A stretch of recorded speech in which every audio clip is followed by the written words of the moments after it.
दोनों शव जो है वो इस वक्त यहाँ पर पहुंच चुके हैं। अतीक का शव अब से 20 मिनट पहले आया था और उसके बाद में अशरफ का शव भी यहाँ पर लाया गया है और पुलिस की सुरक्षा, कड़ी सुरक्षा के बीच में अब दोनों के सुपुर्दे खाक करने की जो प्रक्रिया है उसको पूरा किया जाएगा। अतीक का शव पहले आ गया था लेकिन अशरफ का शव अभी अभी फिलहाल यहाँ पर लाया गया है।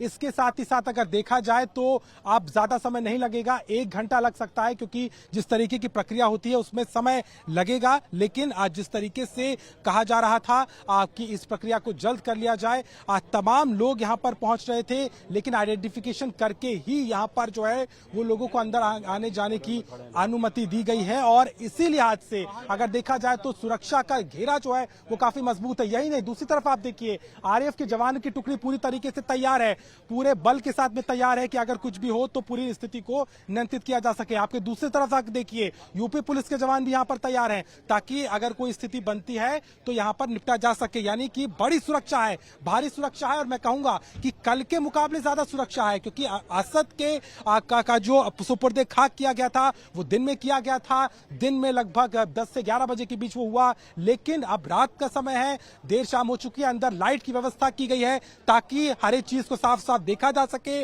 अंदर ड्रोन के जरिए निगरानी रखी जा रही है और जितनी तादाद में आपको सुरक्षा का बल और अधिकारी और पुलिस वाले बाहर दिखाई देंगे उतने ही लगभग क्या कह लीजिए उससे कुछ कम नहीं अंदर भी है और एक एक चप्पे चप्पे पर नजर रखी जा रही है ताकि किसी भी तरीके की कोई घटना ना हो। तो ये सारे इंतजाम आज यहाँ पर कसारी मसारी कब्रिस्तान में हमको दिखाई दे रहे हैं, जहां पर खुले तौर पर अगर देखें तो अतीक अहमद और अशरफ के सुपुर्दे खाकी की प्रक्रिया को शुरू कर दिया गया है।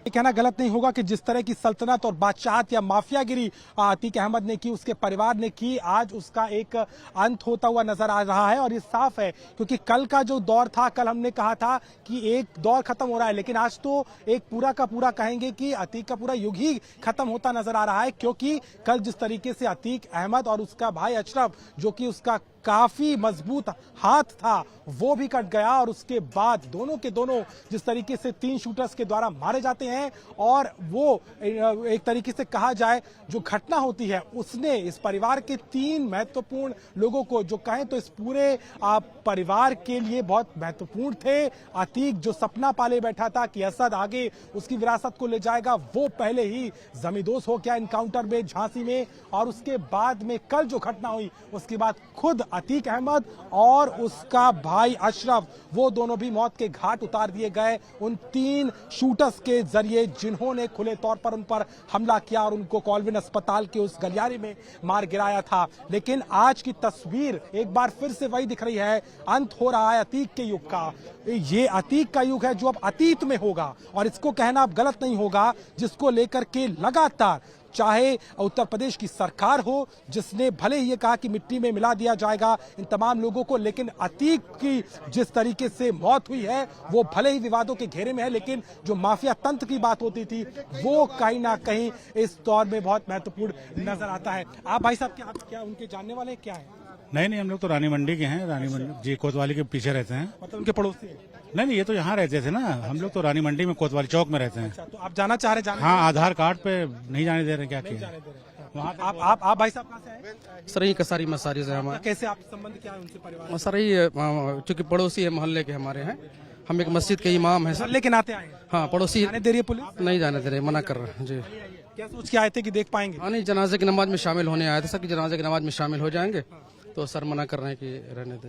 बिल्कुल सुना आपने कैसे ये तमाम लोग जो आए हुए थे उनको मना कर दिया गया है। कोई पड़ोसी के रिश्ते में है तो कोई मोहल्ले के रिश्ते में है, लेकिन सबको मना किया जा रहा है। आईडी देने के बावजूद भी उनको अंदर नहीं जाने दिया जा रहा। और आप देखिए कि किस तरीके से जो घेरा है सुरक्षा का वो बहुत प्रबल है, उसको तोड़ना, उसके पार जाना किसी के लिए संभव नहीं होगा जब तक ये पूरी प्रक्रिया सुपुर्दे खाकी की नहीं कर ली जाती। और अतीक अहमद, उसके भाई अशरफ, जिसको कल जिस तरीके से मार गिराया गया उस शूट आउट के बाद में चीजें बहुत संवेदनशील हो गई थी और प्रशासन के आगे भी स्थिति को नियंत्रण रखना प्रयागराज में आज अगले 12 घंटे काफी महत्वपूर्ण थे और इसीलिए पूरे इलाके को छावनी में तब्दील कर दिया जाता है। चाक चौबंद हर एक चौराहा हो जाता है, हर एक बॉर्डर को सीज कर दिया जाता है। उत्तर प्रदेश में धारा 144 लगा दी जाती है और उन तमाम चीजों से इस बात को सुनिश्चित करने की कवायद होती है कि अगर कोई स्थिति बिगड़े तो सीएम योगी आदित्यनाथ के भी पूरे तरीके से आदेश थे कि कानून व्यवस्था को लेकर के कोई कोताही ना बरती जाए और वही तस्वीर